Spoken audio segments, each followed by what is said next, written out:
জয়গুরু। অনন্য গুরু ঠাকুর মহারাজ।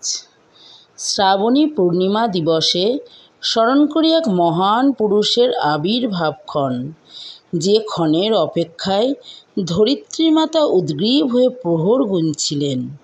তার আবির্ভাবক্ষণ ঘোষণা করেছিলেন শ্রাবণী পূর্ণিমার পূর্ণ চন্দ্র তার উজ্জ্বল হাসির ছটায়।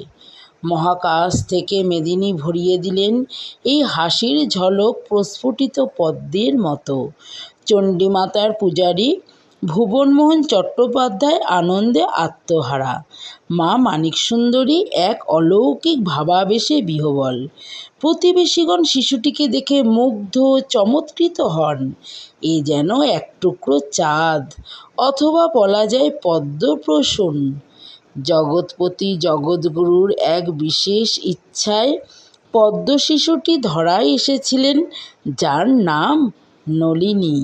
ভগবান শ্রীকৃষ্ণ মা যশোদাকে যেভাবে উত্ত্যক্ত করেছিলেন গোপাল হয়ে, তদ্রূপ নলিনীও মা মানিককে মিষ্টি জ্বালাতনে বিব্রত করে তুলেছেন।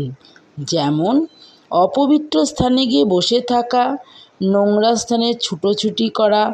মা যশোদাকে যেমন প্রতিবেশীদের নালিশ শুনতে হতো, তেমনি ভুবন মানিককেও নলিনীর বিরুদ্ধে নালিশ শুনতে হতো। পিতা বুঝতে পেরেছিলেন পুত্রের মধ্যে রয়েছে অন্যায়ের প্রতিকারার্থে দুর্দমনীয় স্পৃহা, ধর্মের নামে অধর্মাচরণ। যেমন সমাজের কিছু মানুষের প্রতি অমানবিক আচরণ, তথাকথিত সমাজপতিগণের পাপাচরণ প্রভৃতির বিরুদ্ধে রুখে দাঁড়ানোর সাহস। কিশোর নলিনীকে সকলে সমীহ করে চলতেন তার এই সাহসিকতা ও নির্ভীকতার জন্য।